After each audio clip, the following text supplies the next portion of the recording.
We are really excited for today's EM Insights event. We have a really excellent lineup of speakers, very excited to get started. There's so much to get through over the next roughly 2 hours. So I think the sooner we start diving in, the better.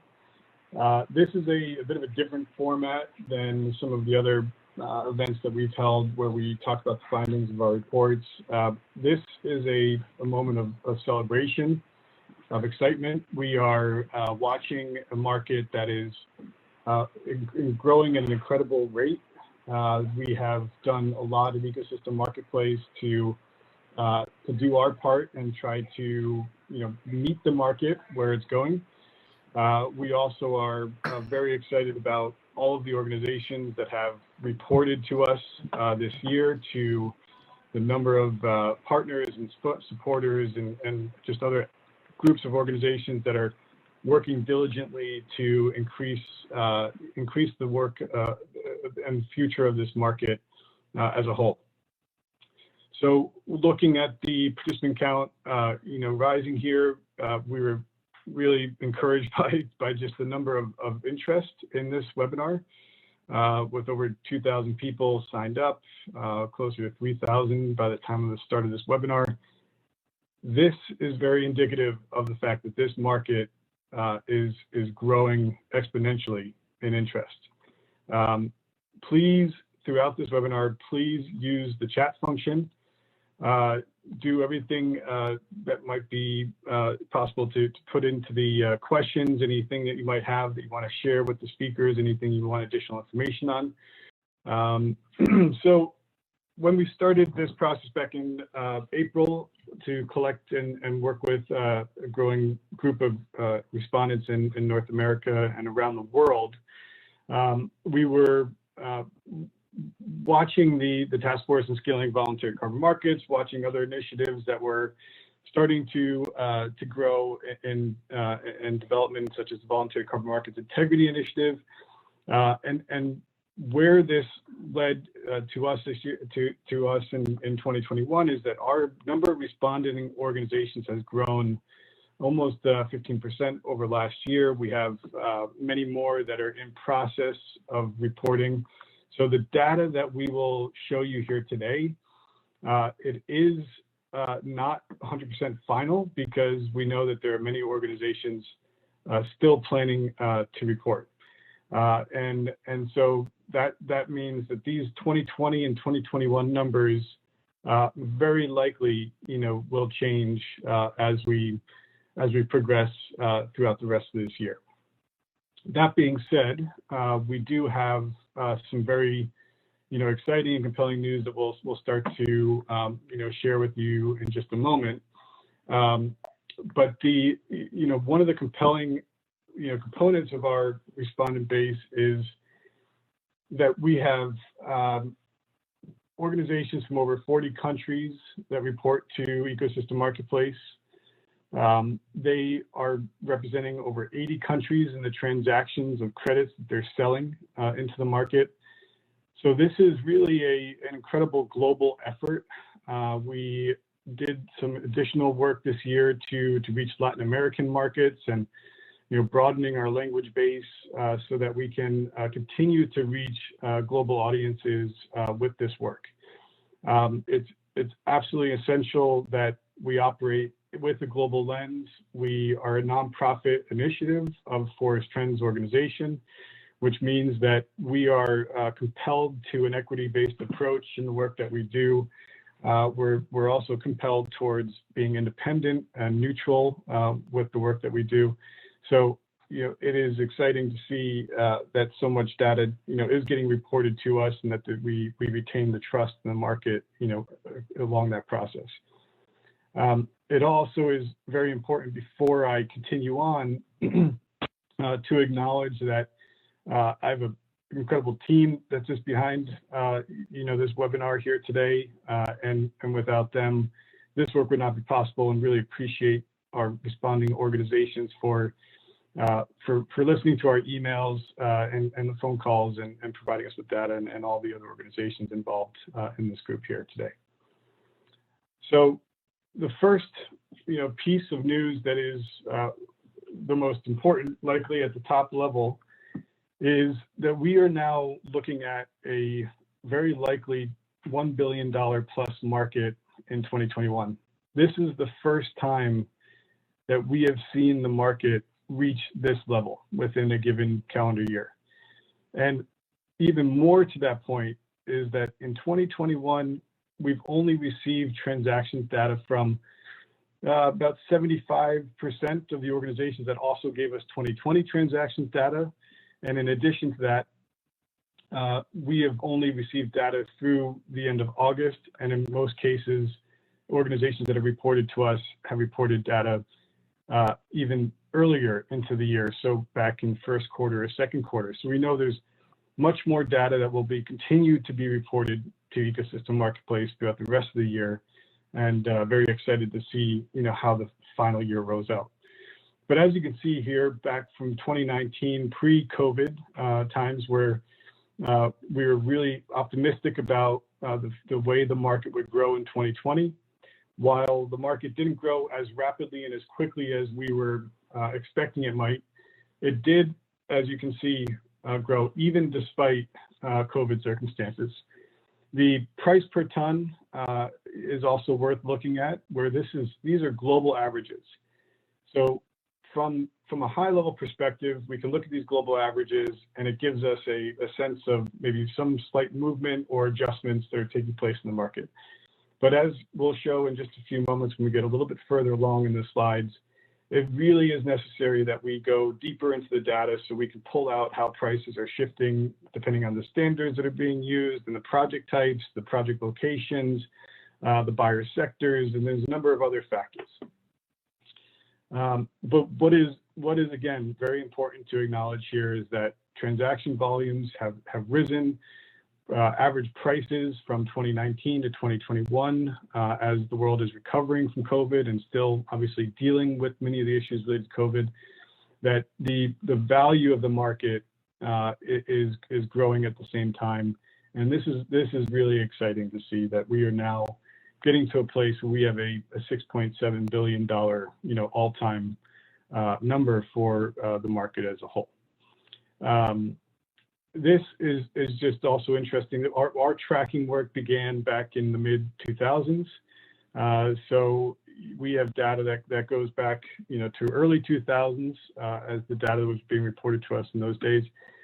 And when we see how we have certain fluctuations, that might have been in 2008 as U.S. and the Chicago Climate Exchange existed, and there was optimism for federal climate policies that would have led to pre-compliance activity. We're now in a very different day today, where this market isn't growing in that same potential future reality of a pre-compliance market, although some of the speakers here today will talk about the dynamics between the voluntary and the compliance markets. But what we're seeing here today is so much of it is driven by just greater appetite from the private sector and recognition that Paris Agreement goals just will not be met on their own with organizations that have many years of investing to do to reduce and decarbonize, that acknowledging offsets have a role to play in this journey is essential. It is also incredibly important for us to acknowledge the work of the standards and the registries related to those standards that operate to bring these credits to the market.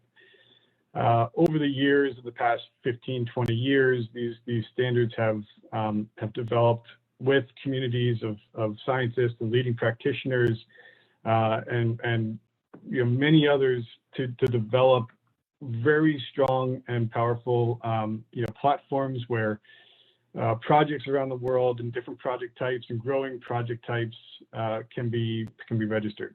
So for those that are in the market, they understand the dynamics here. But registries that we see this issuances and retirements data in that are hosted by these standards, we felt this year it was important to expand our coverage.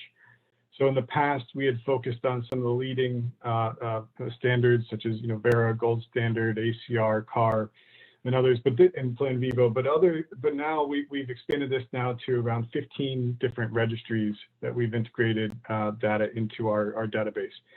We really feel that as there's growing interest in local credits and in different domestic geographies, that it is important for us not to limit our view. When we look at this, though, we're seeing that there is a steep increase in the number of issuances and retirements taking place in this market. As I'm sure some of the speakers will talk about in just a moment, the relationship between supply and demand is not necessarily directly, one-to-one, and so too is when you look at data on registries. It is not necessarily one-to-one to the transactions that are taking place in the market, which is the work that Ecosystem Marketplace does, is to track those transactions. But what is really compelling here is that these issuances are accelerating.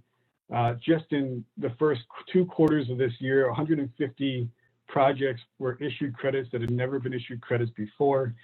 There are, and that's just the tip of the iceberg. There's many more, but that's just in the first 2 quarters of this year that we know of.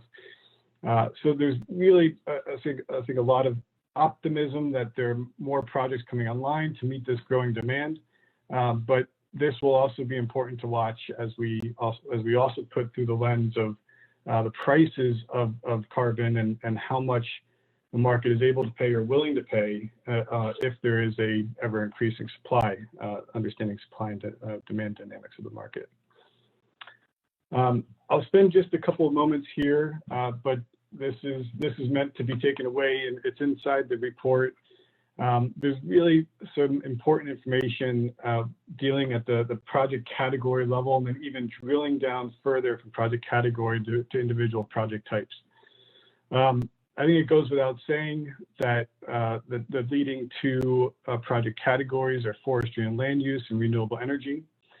When just looking at these 2 alone, they make up the majority of the voluntary carbon market transactions.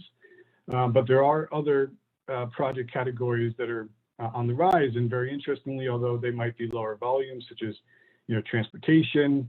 We're seeing changes in fluctuations in clean cook stoves. Maybe it's around volumes, but prices are going up. In forestry and land use, the prices are very different, and the volumes over the past few years have fluctuated in terms of which of those project categories is number 1. As we see in 2021 year to date, the 115 tons that have been transacted. Votre appel a été mis en attente. Equating to Votre appel a été mis en attente. Significant amount of value, and maybe I could just ask speakers to keep themselves muted in case there's interference. That we can see the stark differences as the dynamics of how pricing really influences the market value of individual project categories. Co-benefits, and as some of the speakers will talk about in just a minute, co-benefits of projects such as their impacts on communities, impacts on indigenous people, as well as biodiversity and other ecosystem services are incredibly important to watch as how they are driving demand and interest in the market. And that is partially why different projects in forestry and land use, as well as clean cook stoves and others that do have some of these significant co-benefits and links to sustainable development goals are garnering higher interest and prices in the market. We also wanted to take a look at reductions and removals over the past couple of years. And as this is a heavy debate, we don't have a position on whether or not the world should be focusing on one versus the other. But it is important to watch this and see what is the volumes and prices that are being reported. So again, for those that are maybe not as familiar, MTCO2e is million metric tons. These are 5.6 million, not just and 52.9 million. And the prices are also incredibly different. Reductions, which I'm sure some of the speakers will dive into in a moment, also constitutes renewable energy and reductions from the atmosphere, as well as project types like RED+, whereas removals would be also, there's projects in forestry and land use incorporated removals, such as afforestation, reforestation, which when you do look at on the past screen, when we see the project categories, there is a distinction when you go a few layers down to see how project types and within those categories garner different prices and different appetite in the market. And then I have a couple more slides here. I will be relatively brief. I want to get back over to the speakers so they can join into the conversation. But please take a moment to look through the report when in the discussion around the standards. The standards are making many shifts right now, developing new approaches with leading innovators and technologists around monitoring, reporting, and verification. There's much that standards are doing to develop more rigorous approaches around verification and validation, but also just expanding methodologies and project types that are applicable or allowable within their programs, as well as creating lists of projects that may no longer meet certain tests, such as financial additionality. And one clear example of this, which is showing how the market is actually working and driving economic inputs into sustainable solutions, is that in developed economies, for the most part at this point, new projects are not allowed to be registered. In LDCs, that is still possible in most cases. So understanding these sort of nuances of the requirements for offsets, including additionality, is worthwhile. And then here I'll leave this as the final commentary. Looking at the use or where these credits are going. So the data that we collect and that the organizations report to us, these are the sellers of the credits telling us where those credits are going.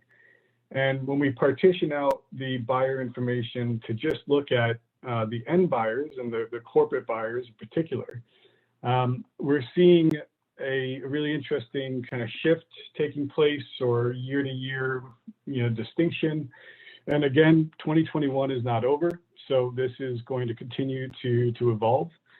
But the volumes, from just a couple of quick notes here, the volumes in the energy sector have jumped up significantly in terms of what they're buying for carbon credits. And then also back in 2020, we saw consumer goods as the number one project or consumer sector. And so this really kind of brings up the question of what is driving behavior year to year. Are these purchases taking place at a spot level, or are they making futures? So the looking at just 1 year on its own is not necessarily telling the full story about a sector's appetite, for purchasing carbon credits. But we need to, as we have in the report, additional analysis around transactions that are spot versus futures. We have additional analysis drilling down into specific project types, as well as project locations. And there's much more data that we will be working on bringing out of the analysis into additional installments to help really tell these stories of what's taking place in the market, and do our best to inform this growing and burgeoning market as we are continuing to see appetite and investment into this space. Over to you, Annette. Many thanks for having me here today. My name is Annette Nazareth. I'm the operating lead for the Task Force on Scaling Voluntary Carbon Markets. I'm also a former commissioner of the U.S. Securities and Exchange Commission, and I'm a senior counsel at the law firm of Davis Polk & Wardwell. It's wonderful to attend this edition of Ecosystem Marketplace's Insight event, and many congratulations on this publication. Ecosystem Marketplace has been and continues to be a globally recognized leader in fostering voluntary carbon market transparency. Ecosystem Marketplace's latest report provides insights into the swift growth of the voluntary carbon markets and emphasizes the need to guide the markets to deliver the highest quality possible. The task force on scaling voluntary carbon markets is pleased to witness this increase in scale, which signals that an increasing number of companies are taking climate action. Now, as widely mentioned in the report, we all need to guide the markets to deliver the highest quality possible. And this is where the governance body being established by the task force comes in. This new governance body, to be announced on September 21st, will play a key role in ensuring that the large volume of carbon credits traded are of high quality and integrity. There's a lot to be done to rapidly progress the creation of high integrity, scaled voluntary carbon markets, and additional input is always welcome. I strongly encourage all of you who are interested in playing a role in shaping the voluntary carbon markets to get involved in the member consultation group of the new governance body. The member consultation group will be vital to provide market expertise and state-of-the-art knowledge on financial and environmental issues to inform the decisions of the governance body. So to summarize, the sheer growth of the market, as underscored by today's report, is a call to action for all of us. The market is growing beyond any of our expectations, and we need to support the markets by ensuring high credit quality, integrity, and standardization. Many thanks to Ecosystem Marketplace for a great report and for welcoming me on behalf of the task force today. I look forward to our future collaboration. Thank you. Dirk Forrester, CEO at AIDA, thank you so much for joining us. I'll pass the baton to you.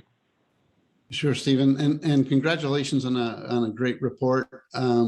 It's always a highlight of the year to sort of see this report and what it's telling us about voluntary market action. And I guess for those of us that are keen observers of the market, you really look to see how much it confirms your own beliefs about what you feel is happening from talking to people that are involved in the market. I'm not currently involved in the market like I was in the old days, but certainly a lot of my members who are on the screen here with me, many of them are deeply involved in this. And it does confirm that feeling that you get. I guess I was really impressed to see the amount of purchasing from the energy industry, which I think does fit with a lot of the bold statements energy companies are making on their own commitments to the Paris Agreement, to net zero targets, and frankly to respond to their investors and customers who are demanding more of them.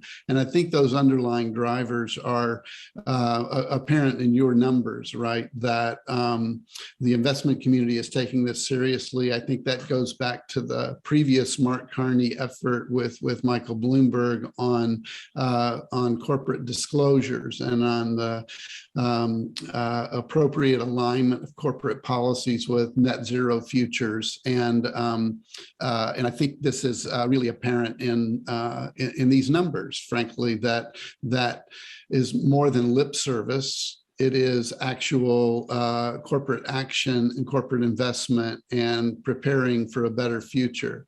The other thing that really stood out to me is you can really feel the dawn of the Paris era is upon us, because now we've entered a new regime, and it's a regime where more action is required of everyone, so the market should reflect it. But in addition to that, I think we're going to be entering a more complex period where corporates need to understand not just what looks good in terms of the action being taken, but you need to understand the regulatory context in which it appears. So that point you made, Stephen, in your remarks about a shifting on how renewable energy is viewed, you could take that as a kind of an understanding that more and more renewable energy projects are going to be considered to be part of national NDCs, or what countries are doing anyway, or what countries are actually regulating as part of their NDCs, and therefore it doesn't meet that regulatory additionality component. It's maybe an even more valuable asset because it's part of a national plan, but it means that the voluntary market is likely to move on to innovate in other ways, to look for other asset classes. So really impressive here to see the growth of I think it's called household goods, and we know a lot of that is likely to be cook stoves, that type of a strategy that is not likely to be part of a national requirement, but it is something that voluntary market support can be phenomenally beneficial. The other thing I think that's apparent in these numbers is the appreciation of voluntary market participants for all of the sort of additional attributes that come with these projects. And I know this is something near and dear to Ecosystem Marketplace's heart.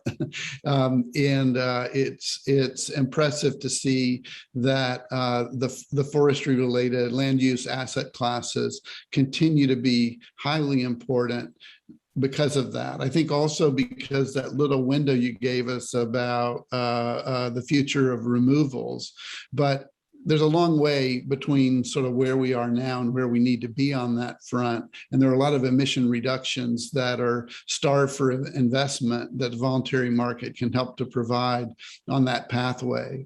So again, I think we're going to see those asset classes continue to perform strongly. The ones that are kind of offer these additional attributes, and hopefully those other attributes are things that we can also track investment in going forward, because I know there's a lot of market interest in that.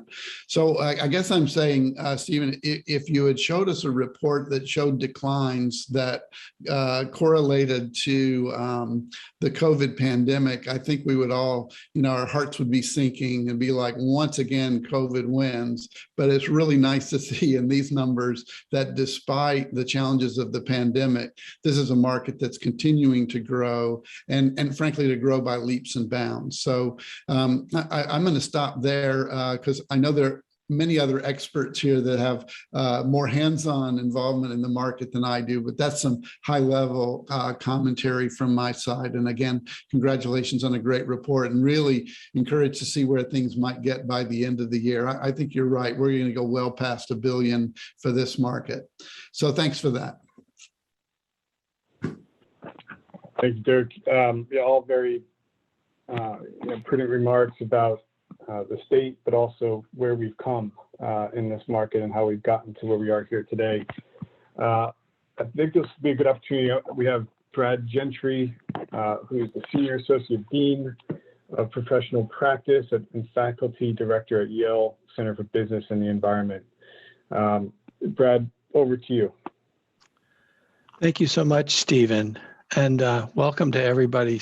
Nice to see some of the names that I've run across over many, many years. And I'm thrilled to be part of this celebration today, because we've been an admirer of Ecosystem Marketplace's reporting on the voluntary carbon markets. It's a nice fit with our efforts at the Yale School of the Environment to bring more investment into healthy ecosystems. It's also a nice fit with Yale's efforts to reduce its own emissions. And in that regard, we particularly appreciate Ecosystem Marketplace's expanded reporting, because it's a bit of a confusing time for buyers. After we've done as much as we can in our own operations, offsets will still have an important role to play in meeting our emission reductions commitments. But there's so many project types, attributes, locations from which to choose in the face of increasing prices and possibly tighter supply, as well as all the continuing criticism of the offset markets. And navigating these trade-offs and figuring out how best to engage is tricky at best. So ecosystem marketplaces expanded reporting, I think, can be very, very helpful. With, as Dirk was just saying, the wonderful data on project types and attributes, regions, developers, prices, and volumes. And I think that that'll all be very, very helpful to folks like us and other buyers who are trying to figure out how best to engage.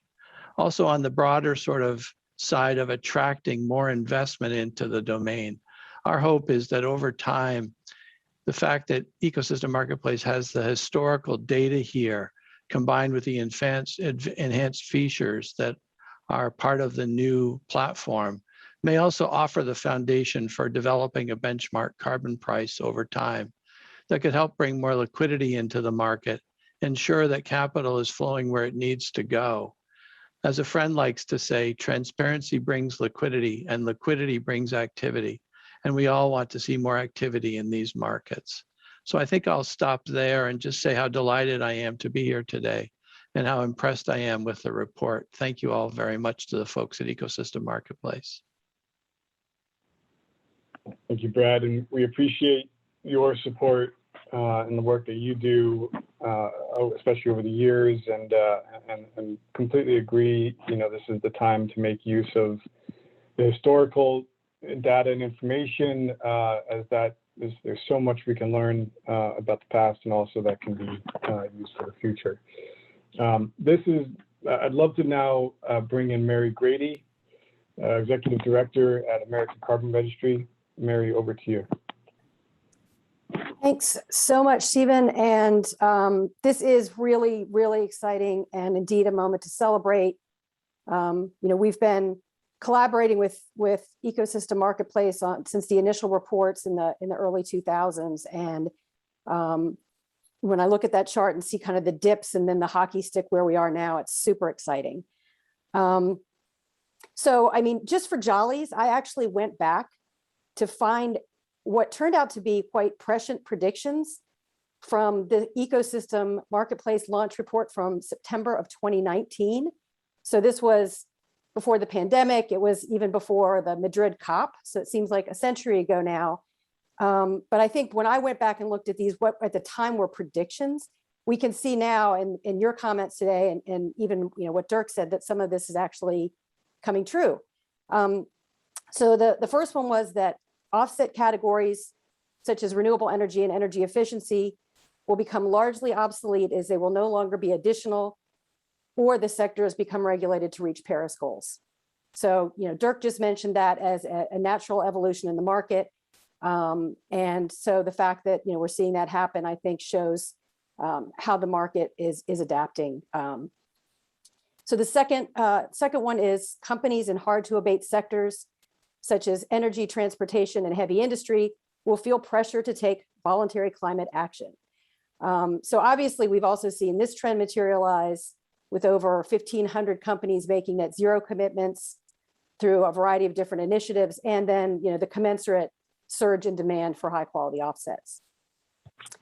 The third prediction was that programs and standards historically considered voluntary will transition to independent crediting programs that supply both the voluntary as well as compliance markets. So one of the main things we've seen as this trend materializes is that alongside 2 government programs, 6 independent crediting programs were approved in 2020 to supply credits to the CORSIA, and are also being considered for pilot ITMO transactions. So one thing I think about when I look at your data is this line blurring, because the credits themselves aren't voluntary or compliance units. It actually is the use. ACR could issue a credit and it might be used by a voluntary buyer, or it might be used by an airline towards their CORSIA targets. So this line is blurring. And this convergence of the voluntary and compliance markets has fueled the need for infrastructure like meta registries and exchanges to facilitate transactions. And it's also ignited some animated discussions that we've been having around topics such as corresponding adjustments and additionality. So hopefully with the finalization of Article 6, we can get a little bit more clarity on how some of these rules apply to the different markets and once infrastructure is in place, like the Article 6 database. The fourth prediction was that the convergence of voluntary and compliance markets will renew the focus on offset quality and integrity and the need for transparency on both the supply and the demand side. Clearly, this trend has emerged through initiatives such as the Task Force for Scaling Voluntary Carbon Markets, the Voluntary Carbon Market Integrity Initiatives, and others that are seeking to be operational in the coming months. And then the last one was that nature-based solutions such as REDD+ will gain support as a cost-effective near-term mechanism to help keep the 1.5 degree target in the next decade. And REDD+ will transition to national scale to align with Paris Agreement rules and targets. So, as we all know, there is no scenario to reach the 1.5 degrees by mid-century without nature-based solutions. The recent IPCC report is a dire warning that this next decade is absolutely critical. And luckily, we've seen the market respond to that and understand the importance of that. And we've seen that increased focus on nature-based solutions and hope that that trend continues. The LEAF Coalition call for proposals for ART certified jurisdictional REDD credits is one recent example. Over 30 jurisdictions from 4 continents offered over 1 billion tons of emission reductions over a 5-year period. So, that's 5 times the volume of last year's global voluntary carbon market. And it shows that if there's a strong demand signal, there is potential for scalable action from forest countries. So hopefully that little look back shows that how far and how much has actually happened in the past couple of years and how far we've come. Again, super exciting. And I agree that today's a celebration of the markets. Thanks very much. Thank you, Mary. That's very interesting to go back to these older reports. And we do that at times too, going back to our 2010 report, 27, just to see what we were talking about then. And sometimes there's very much some of the same debates. And in other cases, as you've illuminated, we're making some really incredible progress. So thank you for that reflective look. This would be a good chance now to bring in Jeremy Mannion with Arbor Day Foundation. Arbor Day is one of our new visionary partners, which we're really excited about the ways we can enhance our collaborative engagements with different organizations. Over to you, Jeremy. Thanks for joining us. Yeah, thanks, Stephen. Thanks, everyone, for joining us today from all around the world. And thanks to my fellow panelists. The Foundation's mission is simple. We inspire people to plant, nurture, and celebrate trees. I lead strategic partnerships, demand activities, brand leadership, and horizon planning at the Foundation, where our vision is to revitalize forest ecosystems by investing in people and partnerships. And so I wanted to kind of give some context that, I'm going to be coming at a lot of my comments from the forestry angle. And so I think that we've talked about this main point is it's time to celebrate. So often over the last couple of decades, it's just been a hard road, and we've had our heads down doing the work on the ground and haven't taken that time to celebrate. And now I think we need to do that more frequently across the market because we're accomplishing some good things. And this can kind of start shifting the mentality that there's positive solutions had on the horizon here that we can address these large global challenges. And so when Stephen talks about why transparency matters, I think it's the trust and track record of Ecosystem Marketplace that made us excited about contributing to the new vision, the new platform of continuing to bring more transparency to the voluntary market. And I think what it's showing us too is that still, pricing is still really too low to incentivize, permanence and long-term sustainable development and land management. If we want, to have these solutions last, if we want to continue to increase the scale of supply, we have to pay for it. I think the other important part here that Ecosystem Marketplace, really can't be, understated is the independence and the inclusive representation. We need everyone at the table across the public sector, the private sector, within our historically disenfranchised communities and indigenous communities, minority communities from around the world. We need everyone at the table to truly start shifting not only the environmental problems, but the social and business issues that we're all trying to address. And I think that, the market is accelerating. So how do we continue this momentum without slowing it down? Two main points I want to talk about here. I think, again, when we're talking about RED Plus and afforestation, reforestation supply, we're just seeing very limited inventory for spot transactions. And so we are seeing a shift from spot to forward agreements. And I think these forward agreements have the potential to start driving scale at a meaningful rate to close the gap from where we are right now to where we need to be for Paris, in the sense that we can kind of shift from starting to implement individual projects to pooled portfolios with the additional attributes that we've been talking about, like climate community biodiversity certified, SDG certified goals, to help us on this positive impacts beyond just the carbon counting itself. And there's examples out there right now we'll probably hear about later today from our friends at Wildlife Works, Everland and Hartree, about how they're thinking about approaching that as well.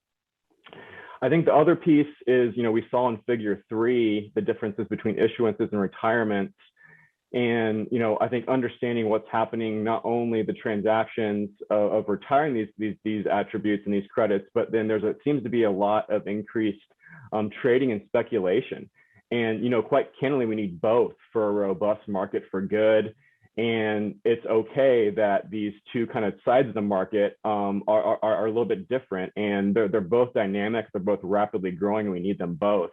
I also have the privilege of serving on ICROA, their executive committee and technical working group.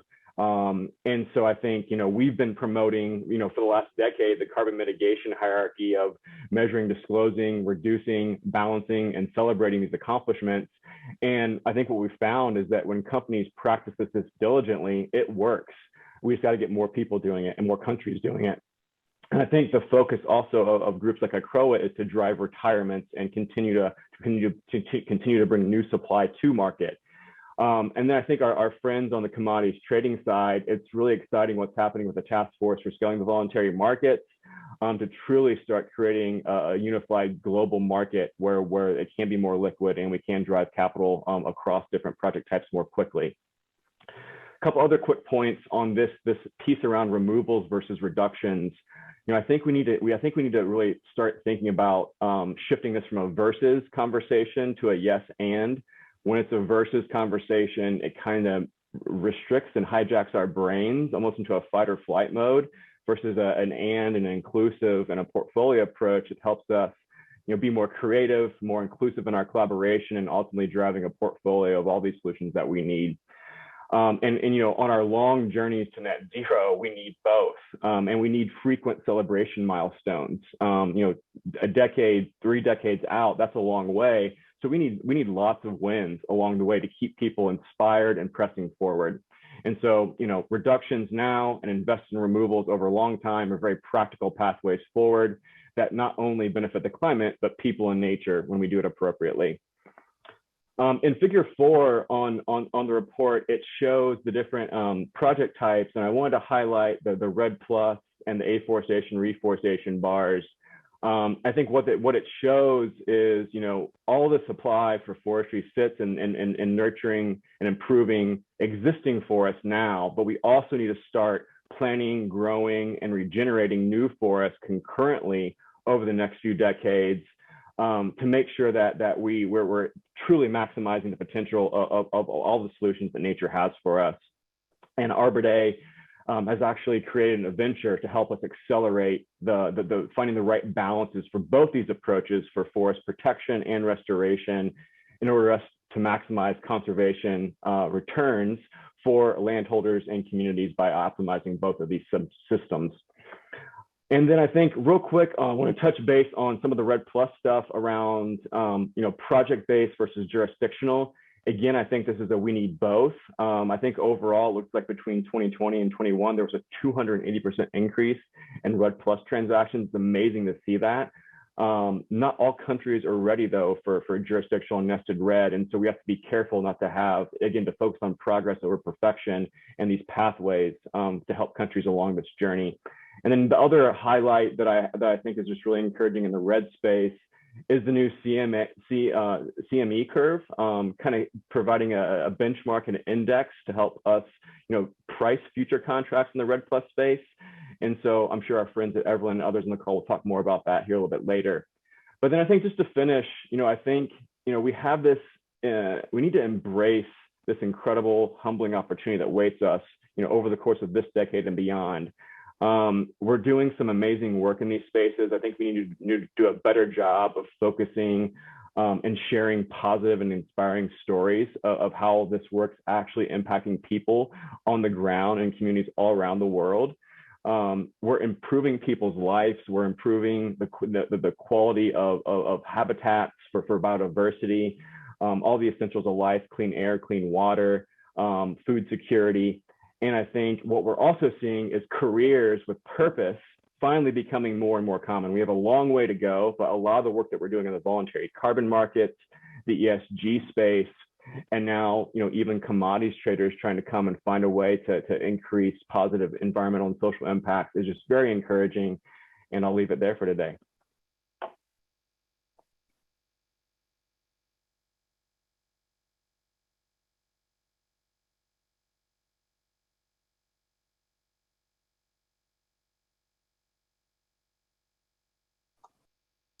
You're on mute.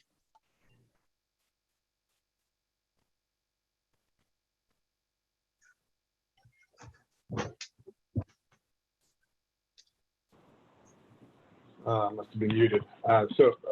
Going back to some of the things you just said there, strike very strongly, with Forest Trends as an organization. This is not just about carbon necessarily for us or for the market. And I think that's what is so powerful about this moment, seeing these prices rise and the potential that can offer, across the board, from companies on their claims to the communities on the ground in project locations. So thanks for those remarks, Jeremy. Continuing onward, let's switch over to Chris Webb, who's also with one of our visionary partners of Nature Conservancy. Handing it over to you now, Chris. Thank you. Thanks, Stephen.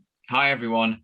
Look, a couple of things before I start. One, Stephen, you mentioned what an incredible global effort the report has been. And I just wanted to say, I loved seeing everyone's kind of like, hi, here's where I am in the world. I mean, the audience here is reaching all the four corners. That was like fantastic to see. So it's a real testament. I found that really inspiring.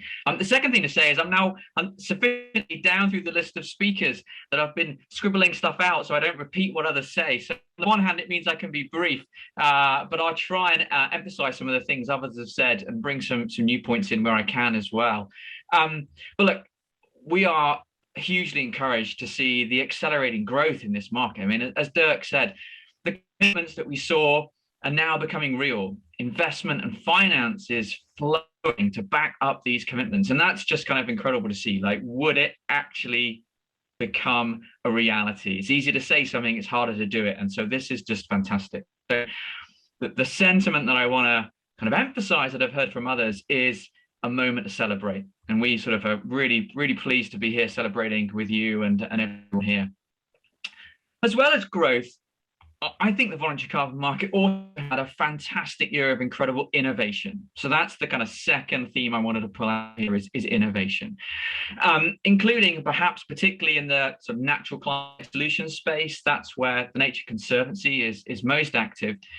And so that's some of the first blue carbon credits sold from mangrove projects, or the first credits issued from a soil carbon project that were tied to changing grazing practices, or the first large-scale corporate commitment for jurisdictional red credits, that the LEAF coalition that Mary mentioned. So as well as growth, innovation, I think that's been incredible. A few people have mentioned removals, and obviously that was separated out in the report. You know, when it comes to nature, I suppose I'd only just flag that restoring ecosystems without ensuring strong frameworks for their protection is an obvious and real risk to the permanence of those restored areas. So as Jeremy notes, like, we need both.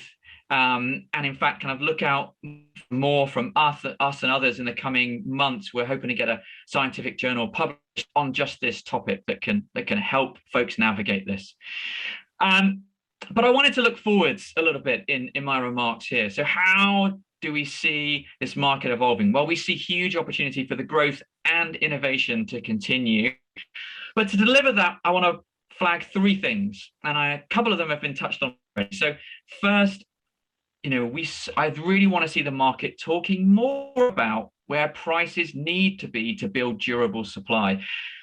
At the top there, Stephen, you showed prices edging up again in the report, and some buyers are actually very publicly paying a multiple of those averages.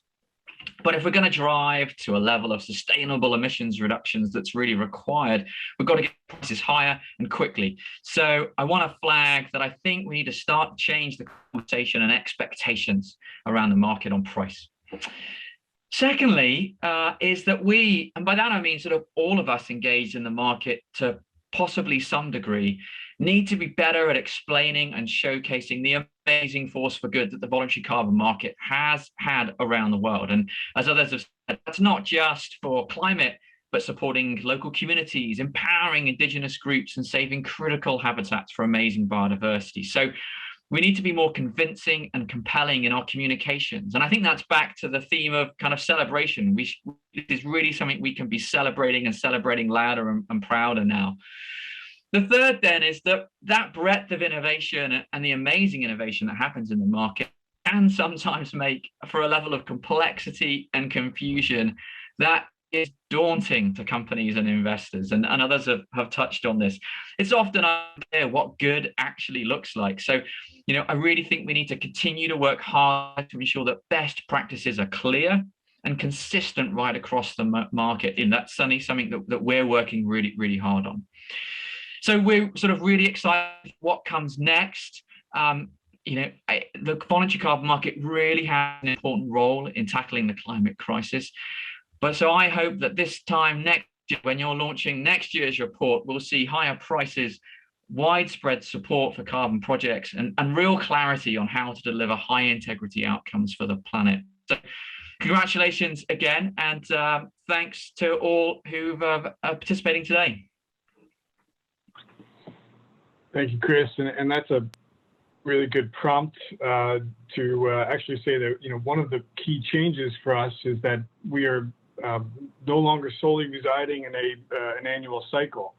What we found was over the past 6 or 9 months that not only did the data users and interested parties want more regular updates on the data, but also that responders were willing to provide data on a more regular basis. So about half of our respondent base will continue to report annually, as far as they've indicated so far, and then the remainder moving to quarterly, monthly, weekly, as much as even daily, and as trades occur. So we will be providing market updates at a much more regular cadence and frequency, and we'll appreciate the efforts from everybody, all the hundreds of organizations that report to everybody else involved in that process. So thanks for that, Chris, and really excited to see how the remainder of this calendar year 2021 turns out, as you said.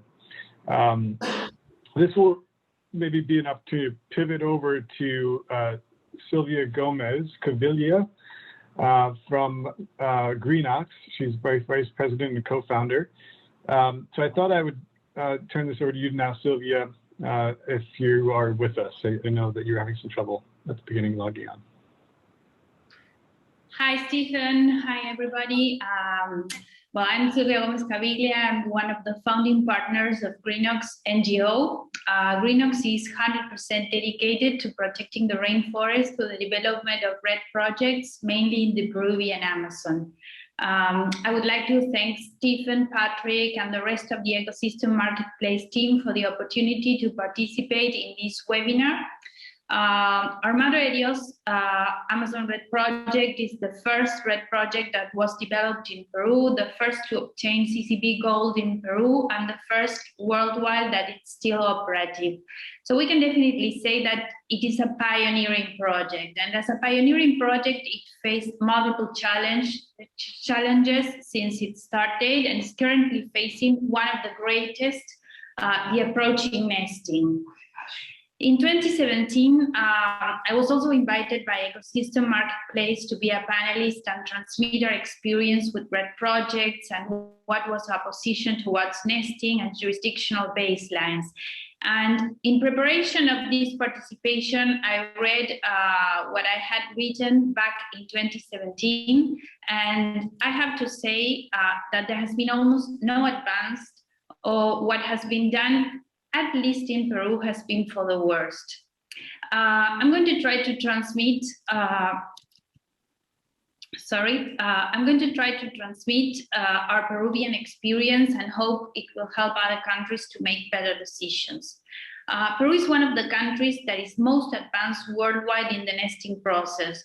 While we project developers are very concerned about the nesting process and unable to sell forward credits because of the enormous uncertainty related to the quantity of credits we will be able to issue in the future, as well as the bureaucracy that will be involved in the issuance process, other project developers from other countries know that it will still be a few years until their countries participate in the nesting. But the nesting is something that will happen to all of us sooner or later, and the more we can learn from the mistake of others, the better. The government of Peru has recently published the official data on forest loss for the year 2020.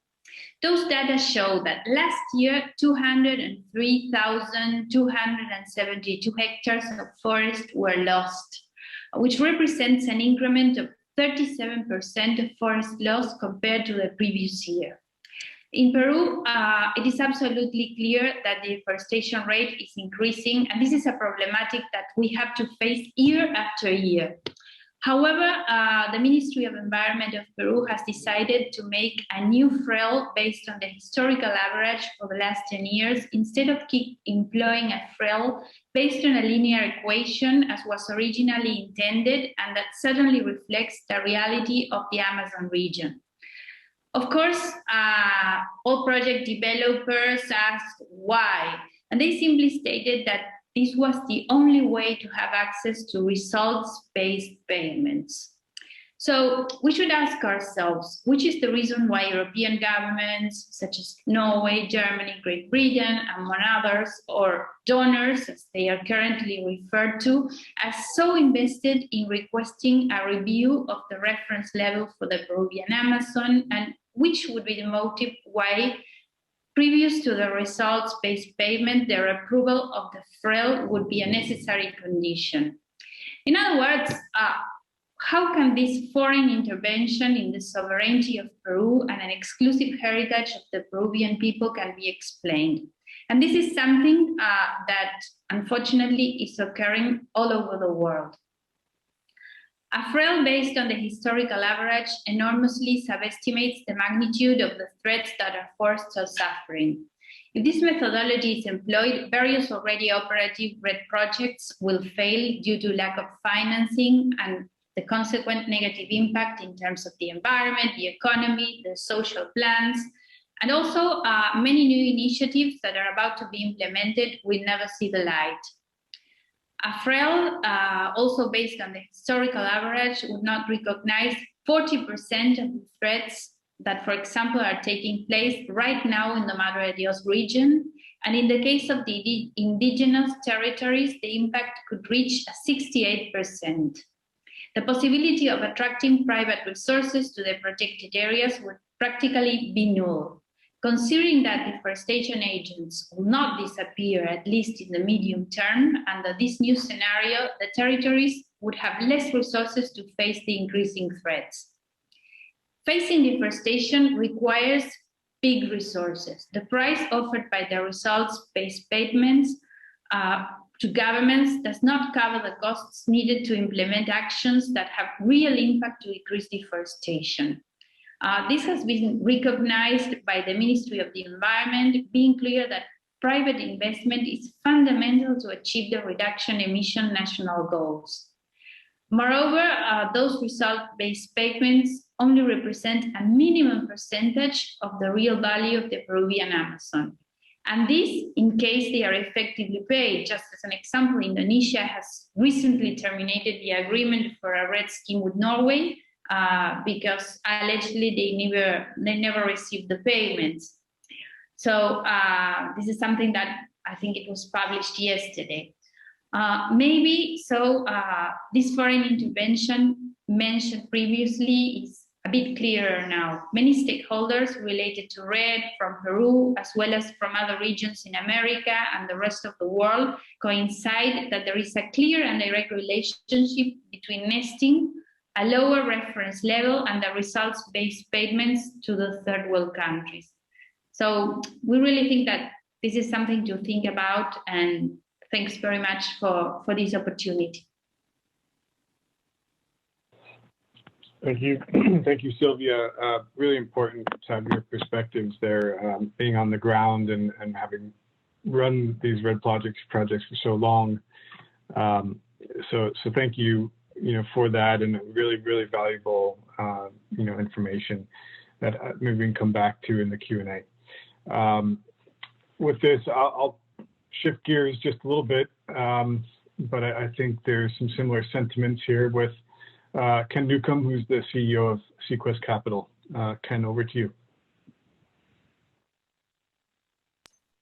Great. Well, thank you very much, Stephen. I must say I'm inspired by the work you're doing. And I'm thrilled that a long, long time ago, as a founder and financier of Forest Trends and was a director at the time that we initiated Ecosystem Marketplace, that you've made this journey, and it's inspiring to see what you've done. And so once again, congratulations, you're doing really great work. I want to resonate something you said about this not being an annual report or a quarterly report. Those of us that are deep into this market as developers and distributors of carbon really want to see Ecosystem Marketplace being an index of price that we can use contractually, so that we can peg our contracts in a very volatile market that's, of course, mostly contangoed, we hope. But that's a function which hasn't been mentioned here, and I want to reinforce the view from the market that we would be thrilled if you increase the frequency and coverage of your reporting, and the coverage meaning 40, 50 more % of the total market transactions, so that you can be an incredible and credible basis for indexing future contracts. In terms of Sequest, we focused fundamentally on the poorest communities and the poorest countries in the world. 13 countries, the great majority are least developed countries, but many expansion countries. And our vision is to provide sustainable energy solutions for the poorest communities, mostly rural families, and to use the carbon market to improve the health and well-being of women and girls in particular. Our investors, our liquidity providers in our journey are, interestingly, major energy companies, energy traders, investment banks, but also boutique financiers that are focused on the core mission of improving health and well-being for women. In our current investments, we are expecting to deliver more than 500 million tons of carbon through 2029, but our aspirations are larger than that. What's intriguing to me from the data you show is that we already begin to see significant transitions in the market, lots of activities which in and of themselves could be transformational, and our focus is on transformation. We feel that in the post-Paris era, carbon finance can be a catalyst and an enabler of long-term permanent transformation to life, sustainable life and well-being in a climate-constrained future. That's why we focus so much on clean cooking and moving away from charcoal in urban areas. Every day we are building and registering at least 6,000 stoves, cleaner cooking stoves across the world. We are focused on pushing solar energy into base load and displacing coal with utility scale battery storage, on investing in smallholder and broadacre agriculture, in regenerative agriculture through enhancing soil organic matter and soil carbon, and of course through restoring degraded forests that communities have depended on and now have depleted. All of these things require carbon. Some of them are self-sustaining once you catalyze them. Some of them will have sustained behavior change as a challenge. But we need to look beyond carbon. We need to know that, that carbon is not an end in itself. All of these transformations have to be self-sustaining if we're going to be successful. What's happening in the market? Well, Jeremy made a number of comments, which I have to say are absolutely correct, and I'm delighted that he sees the same thing. The spot market is constrained with supply, and we're moving very rapidly forwards. We're negotiating literally tens of millions of tons of offtake, and there are two broad categories of offtake which are interesting to reflect on. One are major funds from the 50 to 100 million to $1 billion scale, which are hoping to buy and hold and trade carbon at a later point. And they are very much focused on quality. There's a big flight to quality. And how are they going to assure quality? Well, quality can come, and they are demanding it come through independent third-party verification of the sustainable development outcomes of the projects, the underlying projects, which give rise to these carbon assets. And the only real source of that is SD Vista in Vera, which is undergoing transformation and hopefully will become the main vehicle for this. But I can assure you, we have to, under contract, deliver at least 6 SDG labels, not through some superficial process of confirmation that the projects are likely to do this, but through rigorous third-party verification that they do this. And I see that as a major shift in the market from the Kyoto era. I also resonate the discussion around removals versus avoidance. That's a false dichotomy. The price differentiation, I think, is unsustainable just in terms of delivery. But your notes on how much is being delivered in removals versus avoidance tells me something else. Corporates can be committed to removals as a matter of principle, like Unilever, but can they all afford the weight, given the accountability of delivery to their stakeholders? And can they afford the differential in price? And frankly, it's a false dichotomy because even in the cooking area, you cannot do clean cooking without avoiding deforestation. And you certainly can't remove charcoal as a source of energy without avoiding deforestation. Let me stop there and again, applaud you very much for your work and encourage you going forward. Thank you, Ken. Yes, thank you on many fronts. I mean, this has definitely been a long time coming, and as you mentioned, being there from the start, with us in a journey. Really like to come back maybe in the Q&A to some of your comments about kind of market demand, what you've seen as the shift, and you talked about the sustainable development goals and additional ways that projects can maybe enhance their appetite in the market. So we'll come back to that. Thank you again, Ken. I'm going to shift now over to Steph Harris, Director of Carbon Markets at 3 Degrees. Steph, over to you. Thank you, Stephen.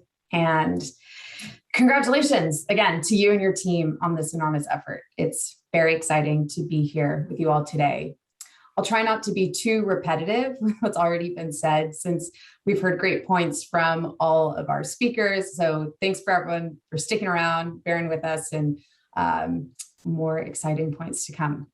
So for those of you who might not be familiar with 3 Degrees, we help organizations around the world achieve renewable energy and decarbonization goals, which includes working with companies on different solutions across scopes 1, 2, and 3. In the carbon market, we've been a project developer for both voluntary and compliance projects for over 15 years, managing, monitoring, reporting, and verification for dozens of projects across the US.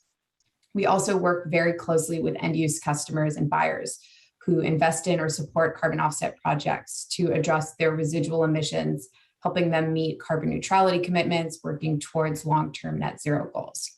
So we uniquely sit in between supply and demand in the voluntary carbon market. So in the spirit of recapping today's state of the voluntary market, I'm going to spend a bit of time discussing successes we've seen on both the supply and demand sides, as well as opportunities and areas for growth.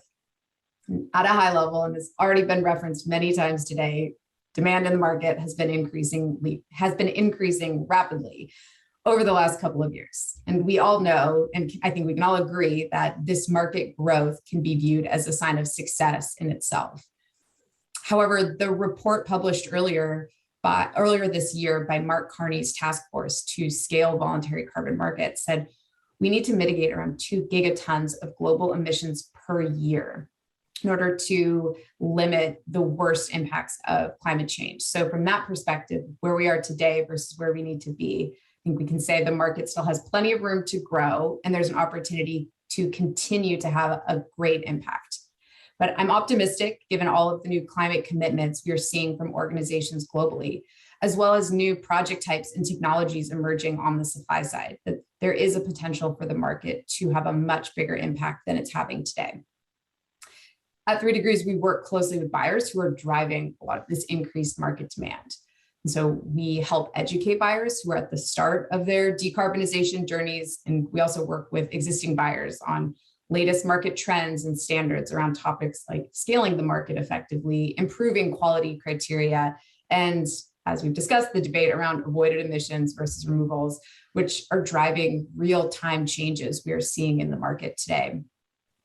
Our goal is to translate what we're currently seeing from customers as near-term spot demand for portfolios into longer-term investments into new projects, helping buyers actually invest in and play a causal role in the development of new projects that they can include in their portfolios over time, raising both the impact that buyers are having and the value going to both new and existing projects. And so as we look to help our customers move the market forward on the demand side, this means that the quality of standards, protocols, and projects should also continue to improve as well. And that also means we need data available to make informed decisions around market opportunities. And this, again, has already been discussed today, but it's important to remember that we have seen standards and protocols improve over time, meaning the minimum quality threshold in the market has continued to improve in a very quantitative way. And just as a reminder, at a very minimum, projects always need to meet basic quality criteria that's been widely accepted in the market around additionality, permanence. And just overall, the work that Ecosystem Marketplace has done has been invaluable in providing data and transparency to the larger market. But as we are seeing the market evolve real time, buyers are also looking for clarity around new trends and standards like net zero, specifically carbon removals, which is starting to become distinguished as its own product in the market. As has been already referenced, there's a lot of conversation and even debate around the value of projects that avoid the release of carbon versus projects that sequester carbon from the atmosphere. Right now, there are nature-based projects and new technologies that do both. And for these types of projects, those mechanisms are often quantified together under a single protocol that measures the impact of both. So it's clear, though, that we're getting to a point where the market wants to better distinguish between the two and really understand what constitutes a carbon removal. How do we think about duration? Is it 10 years? Is it thousands of years? And the storage potential. What does nature-based storage look like versus long-term geological storage, perhaps? And so some buyers, a few widely known and others not so public, have started to transition their procurement strategies into 100% carbon removals. And all of them have different motivations. Some of these buyers are explicit that they're investing in carbon removals to support new emerging technologies. Some are very eager to meet shorter term net zero targets, and others are being really diligent around developing their own criteria for quality carbon removal credits. So creating a standard, new protocols with existing reputable standards bodies where we can actually measure the impact of carbon removals projects across new project types and technologies in a real quantitative way can help companies make stronger claims on their path to net zero. And hopefully, just like we've relied on these standards in the past for project eligibility and quality criteria, we can continue to do the same for new project types moving forward. And I'll just echo what's already been said today. We need both. It's an and. We need both projects that avoid emissions and remove carbon from the atmosphere. Because if we're not doing the former, then the latter is going to be that much harder. So taking a step back, when it really comes down to limiting global warming and its impacts, we need all of the tools we have in our toolkit to mitigate climate change. Carbon finance is effective and a legitimate mechanism for curbing global emissions. And we've seen success stories so far, but it's not big enough on its own. And it should be one of the tools, but not the only one. Others include policy measures, direct regulations that work alongside carbon finance and the voluntary carbon market to continue the success we've seen up to this point. And let's not forget, there's a lot of rigor behind the infrastructure of the carbon market that hasn't been seen in other climate programs. When you look at it and consider additionality criteria and permanent standard, these are really powerful tools. And although the market receives criticism, there's a lot to learn from the market, from the value that this market brings. In the absence of large-scale policies, the voluntary market is set up to be able to support growing climate action in the future. And so I'm looking forward to see the progress we make in the coming years and how Ecosystem Marketplace will continue to support that. Thanks, Steph. And yeah, agreed. You know, there's so much more to do, and you know, the debate about climate versus you know, approach is you know, is a tough one. You know, when we're dealing with forest fires and just you know, such obvious impacts on our planet, and that we have the tools and capabilities to do something about that with a variety of approaches, not just one or the other. For everybody that's here, you know, really excited about this second portion of the speaker series and a couple of things towards the end. So we have a few more speakers left, and then we will turn it over to Q&A. So those questions coming in through the chat box, they are being reviewed, and so we're going to try to do as best as we possibly can to retain the time so we can have those questions, the question and answer time. I will now pass the baton to Robin Ricks, who's the Chief Policy and Markets Officer at Verra. Over to you, Robin. Thank you very much, Stephen. And on behalf of Verra, thank you to Ecosystem Marketplace for convening this event and for the report. And thank you to everyone from around the world who's here today. The market's really taken a long time to get here, and this really is a celebratory moment for us all. So congratulations. With all that said, Verra does consider really that all of us are really just getting started.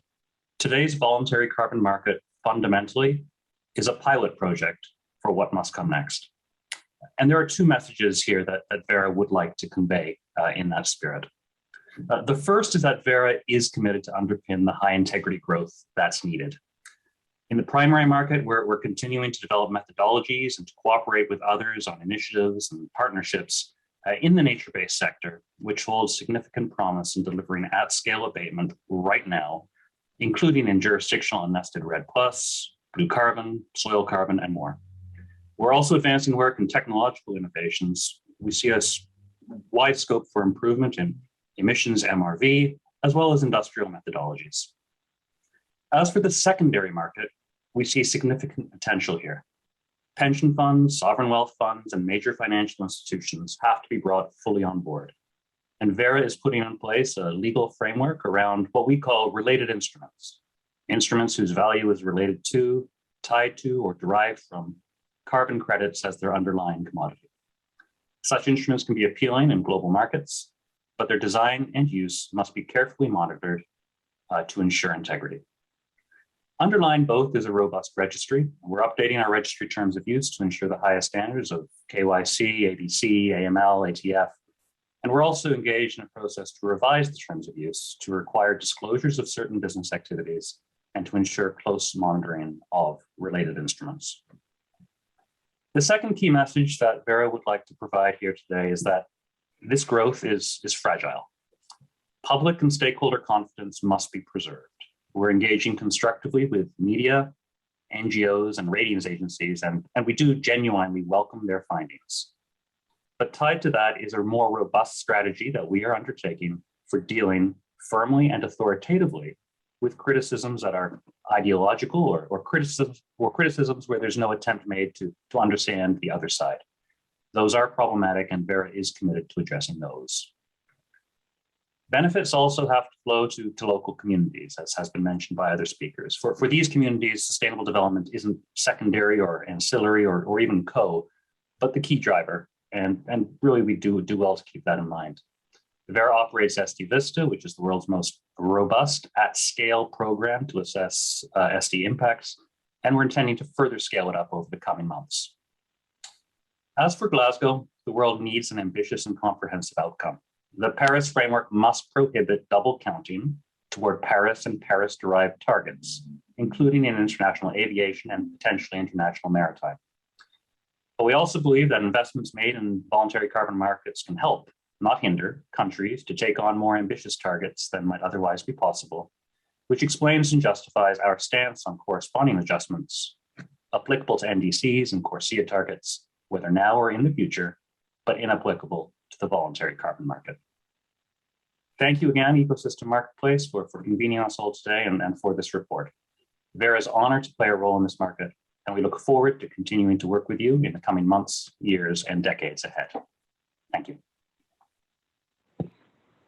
Thank you, Robin. And I'm going to try to move us more swiftly along and not delay any further. So over to you, Genevieve from Cool Effect Program Manager. Really appreciate you being here with us today. Over to you.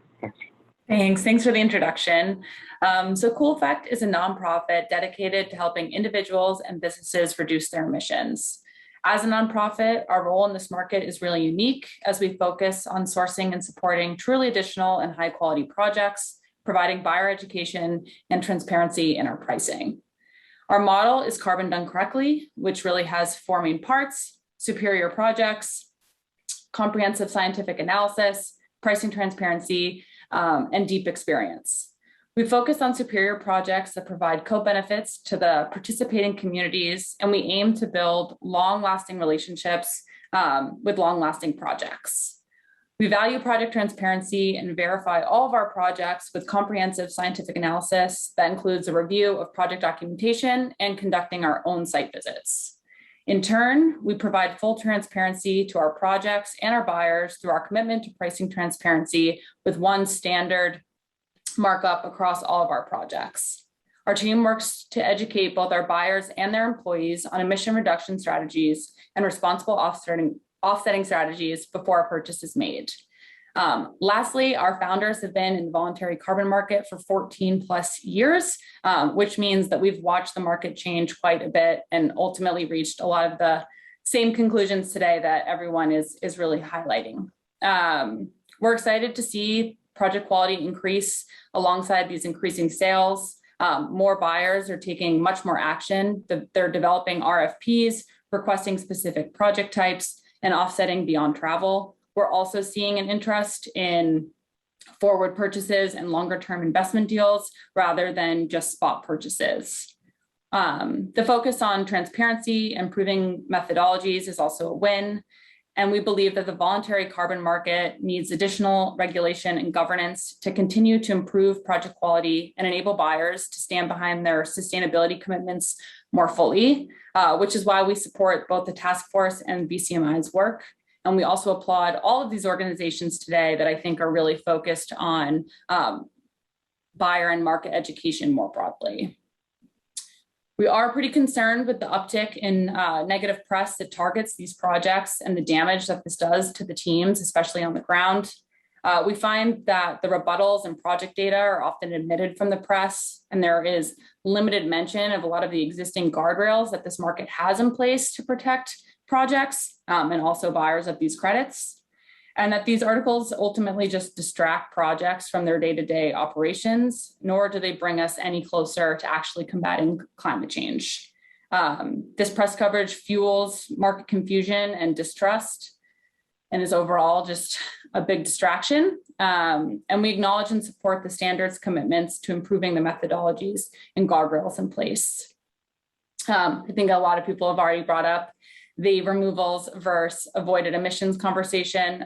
We're sort of all in the same boat. We don't think that the market should hyper-focus on one project type or emission reduction type, but the buyer should be able to diversify their portfolios to support a lot of different project types and enable all of this financing and co-benefits to access all of the communities and countries that really need it.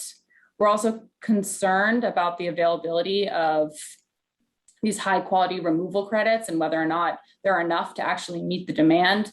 And obviously also the implications that this has for other project types.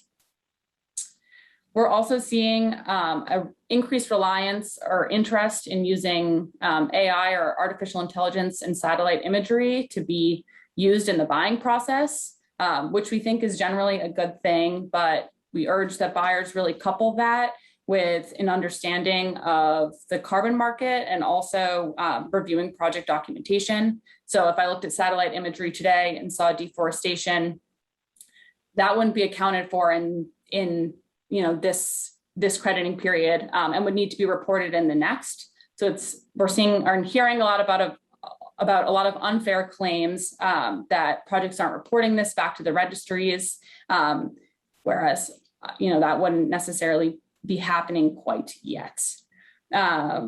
But all in all, we think that this is a really exciting time. We're excited to see things scale and grow, all of the new projects and technologies come to market, while a lot of the existing high quality projects also have the opportunity to improve. So thank you again for the opportunity to participate. And I think that's it for me. Thanks very much, Genevieve. Again, in the spirit of moving this along, I'll kind of pause just for a slight second just to say that for those that may not be aware, this webinar does go for another 30 minutes, so we have some more time here to work with. And with that, I'll pass it over to Josh McCarron, VP Business Development North America at Everland. Thanks, Josh. Thanks very much, Stephen.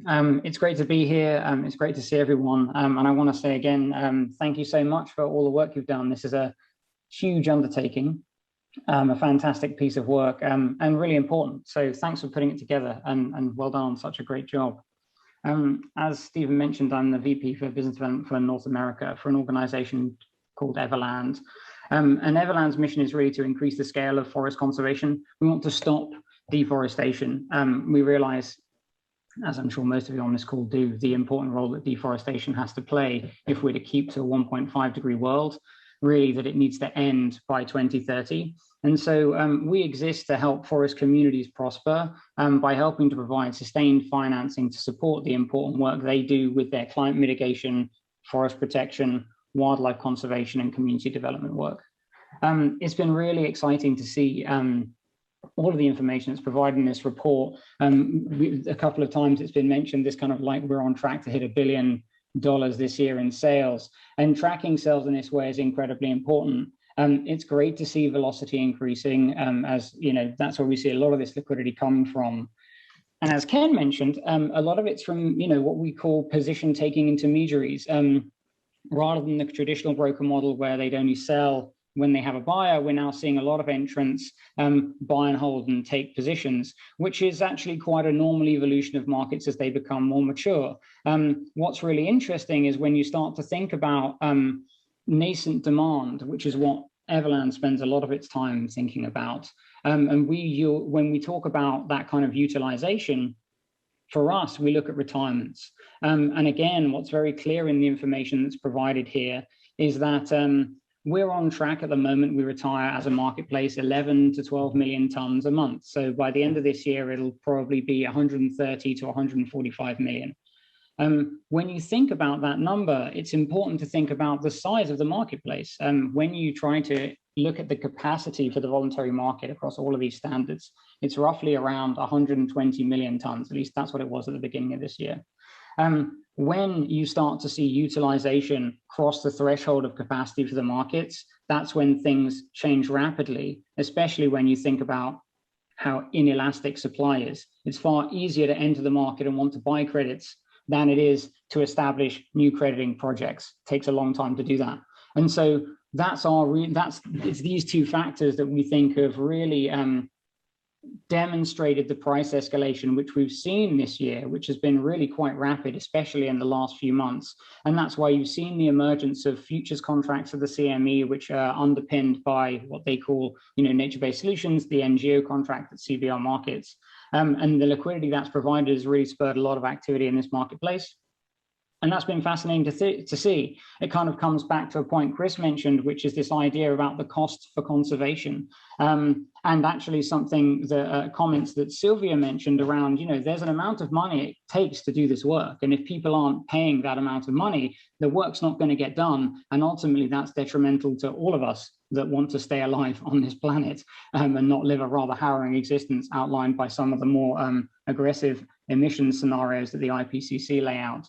So it's been great to see that information kind of formalized and codified in the report that the guys at Ecosystem Marketplace and Forest Trends have put out.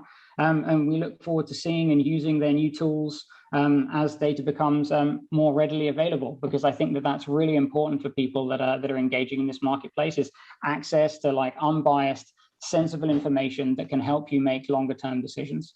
So yeah, that's all that I have to say about that. And thanks very much, Stephen. Thank you, Josh. And on that one point you made around new tools, we will be announcing some tools initially just for the responding organizations coming out very soon.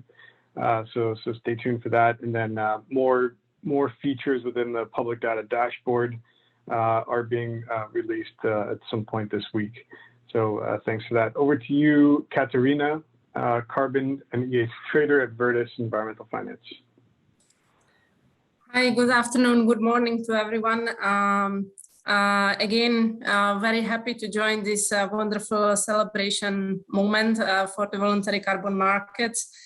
I guess from my point of view, coming from a company that has been heavily involved in voluntary and compliance carbon trading since over 20 years ago. So this is when we started on the on the compliance carbon markets. What from just a couple of points that I would like to bring more forward-looking, but also with a little bit of reflection as we come from compliance trading as well. So in what we see currently on the voluntary carbon market, I think we will see the prices continue on their rise. For this, obviously, there are multiple reasons, but maybe the two main reasons why we think that the prices that have been already reported to increase in 2020 and 2021 will continue on steep increase. So number one would be the interest from the corporate sector and from the corporate buyers, obviously because of the commitments that we see lately. And second of all, because of the attraction of, let's say, more of a speculative interest from finance investors, commodity traders. So there has been a lot of new actors on the market, and I think a couple of people, including Josh, mentioned it today, that there is more players and actors who are entering the market with the intention of buying and holding and selling for profits later. So this looking at the market and coming from compliance carbon in the EU ETS is very much reminds me of 2018 in ETS, when we have seen that the European Union made the EU allowances a financial instrument, which attracted a lot of the financial or trading interest. And this is when the prices really started to pick up. And similarly, lately we see a lot of this kind of interest. Also, there has been a lot of scrutiny going directly to the voluntary carbon markets, but also a lot of work has been or is being in progress on scaling the market, such as the task force. So all of this attracts the attention, and I think I would even say as much as that from now on, we don't really need to be talking about where the price needs to be, because I think that the price will from now on take care of itself and we will see the increase.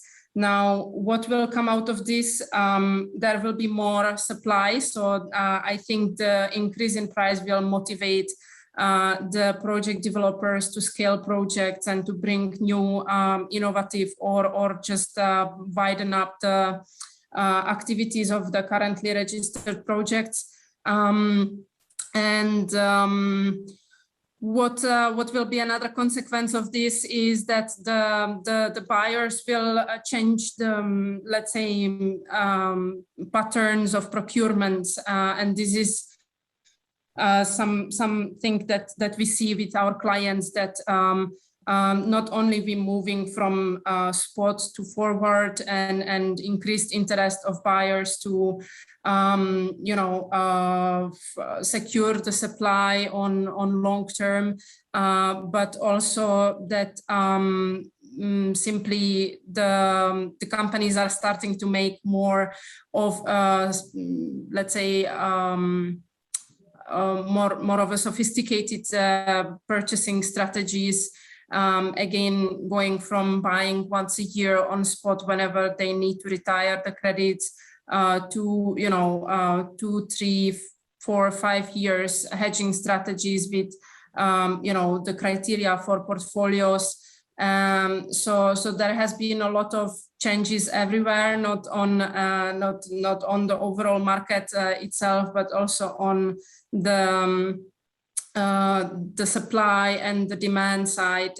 So I think the market is going through a lot of innovation and is kind of in this transformative mode, which hopefully will consolidate at one point, because to keep the track of all the innovations going on is starting to be very, very challenging, and mostly and as I think Ken mentioned, difficult for buyers to navigate. But in each case, so prices will go up. We will see corporates changing procurement strategies.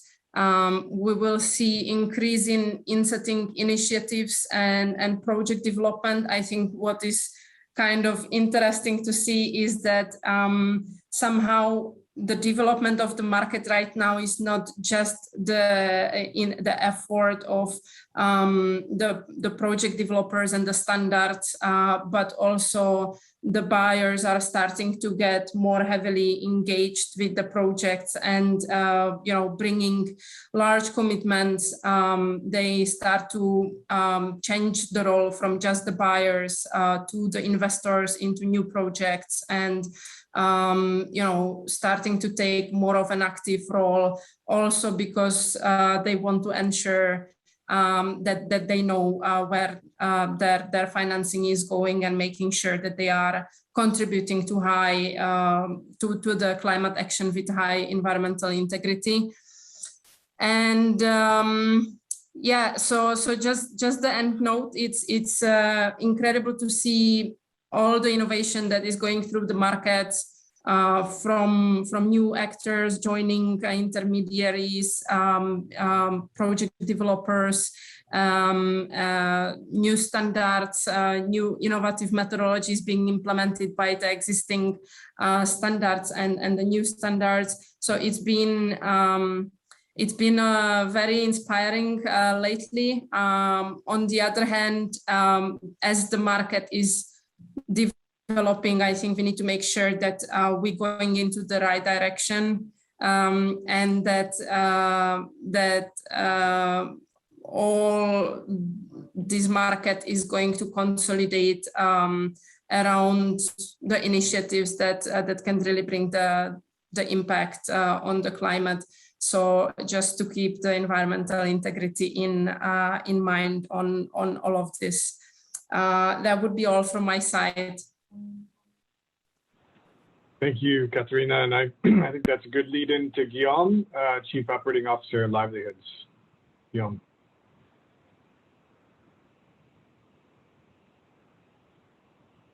And Guillaume, if you're trying to speak, you might be on mute. And am I not okay? Can you hear me now? Hello. Good, Yes, I can thanks. hear you. Sorry about that. Okay, well, thanks and congrats to Ecosystem Marketplace. We've been working together for more than 10 years now. I mean, we've been following you and at times supporting you, and congrats for the great work that you've been doing. And by the way, 10 years ago, when we at Livelihood started, these were very, very different times.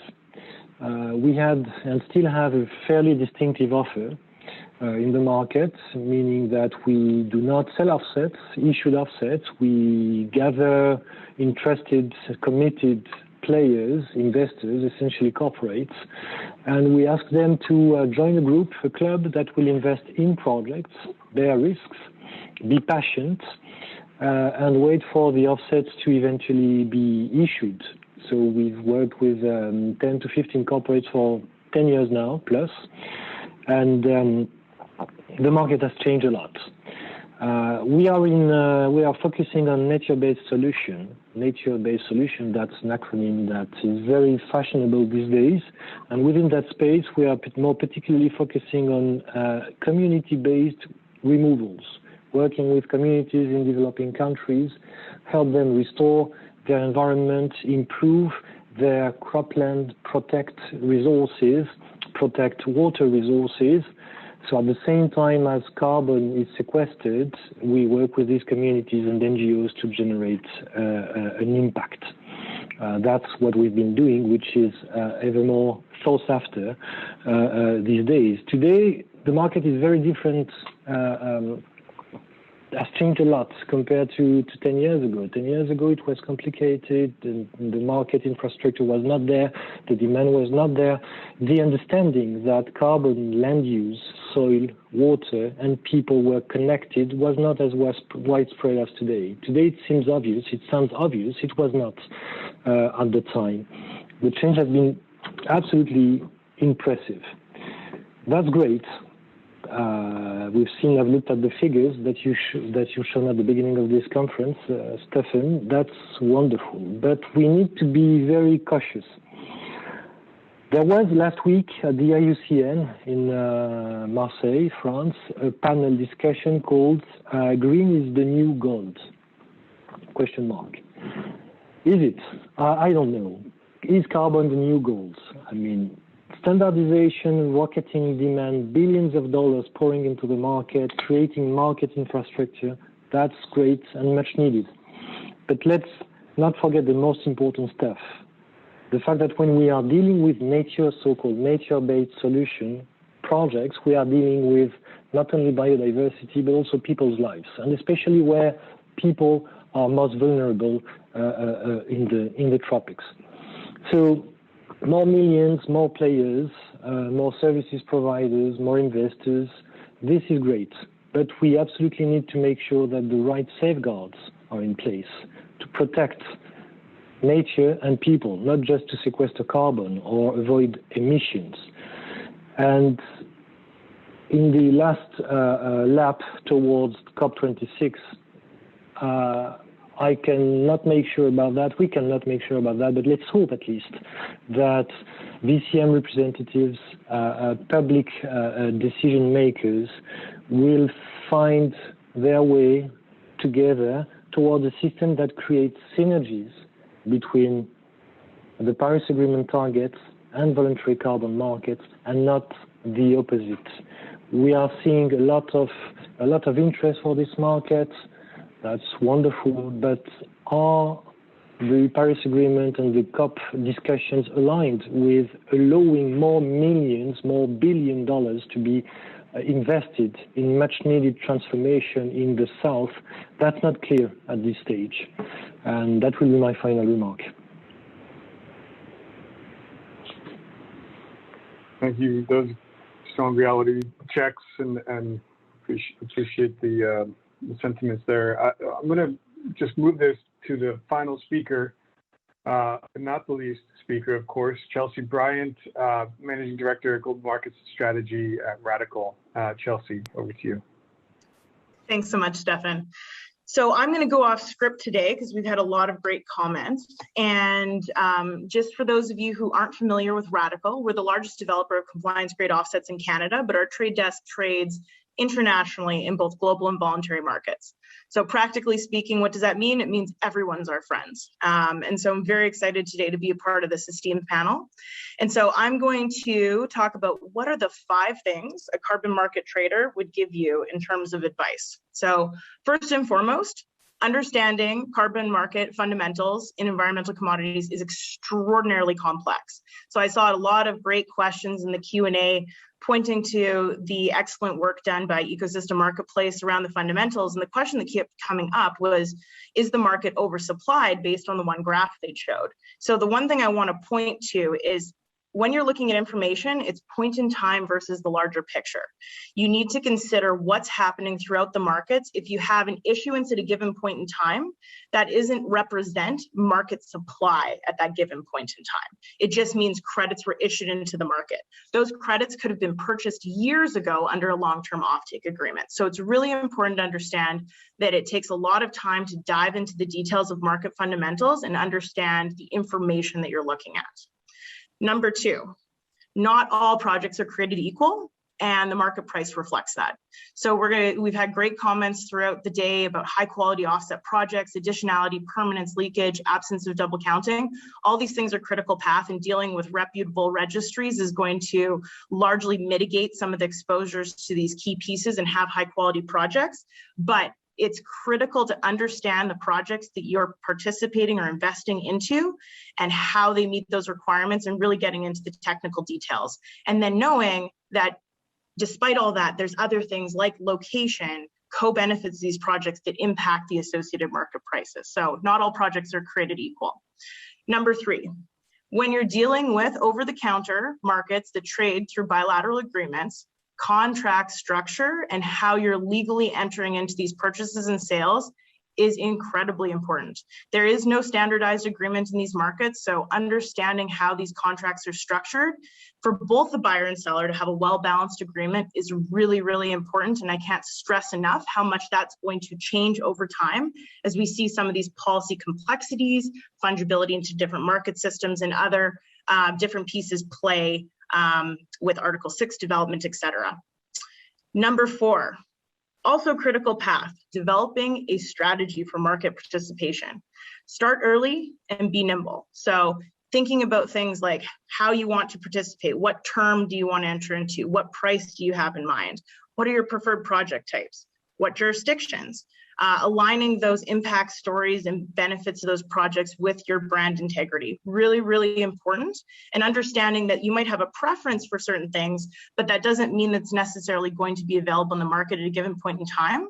So it's really important to be nimble and understand that your strategy may need to be flexible, because over a period of time in what's normally a sleepy August in voluntary markets, we saw incredible movement in the market. So if you can see incredible movement in the markets over a 1 to 2 week period when people are typically on summer vacation, you can imagine that you need to be nimble in your strategy as you're deploying it.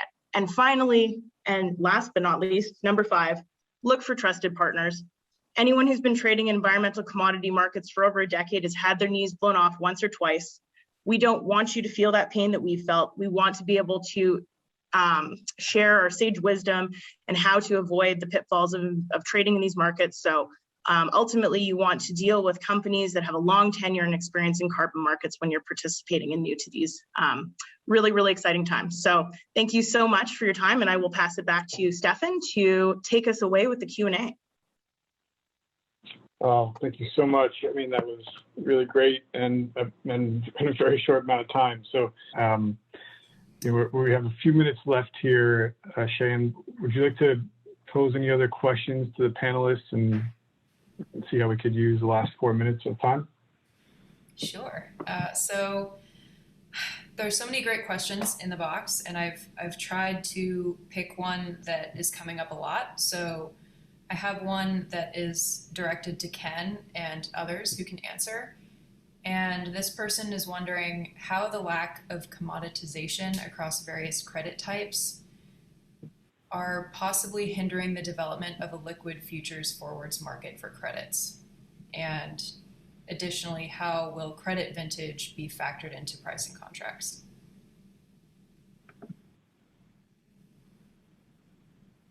Ken, are you here?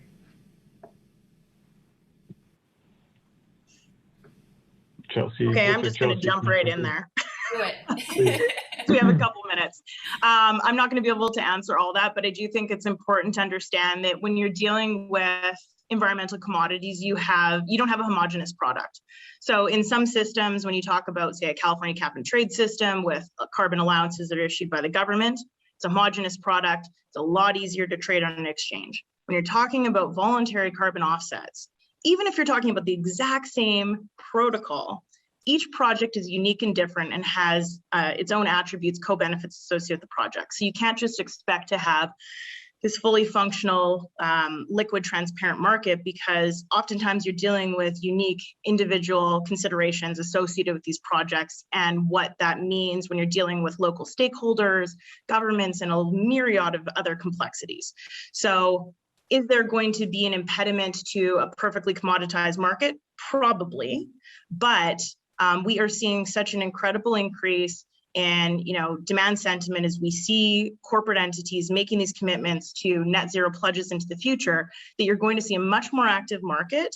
It's just the sophistication of the market needs to address the fact that a lot of this is going to continue to trade over the counter, and it's going to be individual organizations that will do very specific due diligence on these projects to decide what they want to invest in. And then through these OTC agreements, you can really create this robust market through long-term offtakes, investments in these projects to support them. And it really is incredible to see the capital that's going into these high quality caliber projects that are having incredible boots on the ground impact. So I can't say enough how enthused I am as a market participant. Thank you, Chelsea. Go ahead. Yeah, go ahead, Chelsea, that was excellent. And I'll just quickly add on that. Buyers want to know what they're getting. They want to understand the types of projects they're supporting. They want to know what the co-benefits are, who are the folks on the ground working with the project, how is revenue flowing back to the project. And that information is really hard to disclose in a commoditized, standardized way. And so that's going to be the challenge in growing this market and making sure that buyers have the access to the information they need to make informed decisions about supporting and investing in projects, while making sure that projects are accurately getting the value that they need to develop projects, keep them operating, expand them as needed. Thanks for that, Steph. And I wish we could keep going, and I think this is a prompt, for us to hold more of these events. I mean, just really astonished by the level of interest, the audience that we had, eager to hear this conversation today. So many questions and comments that we will come back to, and maybe this will help tee up a series of other webinars we might be able to hold. Just to close this out, and I really don't want to, but I think we have to because we're at time. But just to say, there's a whole lot of thanks that have to go into this process, but it will continue. Like I said, it's ongoing. Of course, to the speakers, thank you for joining and being a part of this with us today. The Forest Trends and Ecosystem Marketplace team, this is not easy. This is really tough. So, thank you for kind of the grinding out of, especially in the last week or so, to get this report launched. The 170 plus organizations that reported to us so far this year, and the many more that are committed to doing so. Thank you for that, and looking forward to continuing to engage with you. Then our visionary partners and strategic supporters, and it's without them that we can't keep the lights on in some cases. So really appreciate everybody's contributions in kind and financial data and other, and that's what keeps us going as a nonprofit initiative. I'll leave it there for now. Thank you so much again, and looking forward to the next time. Have a great rest of the day.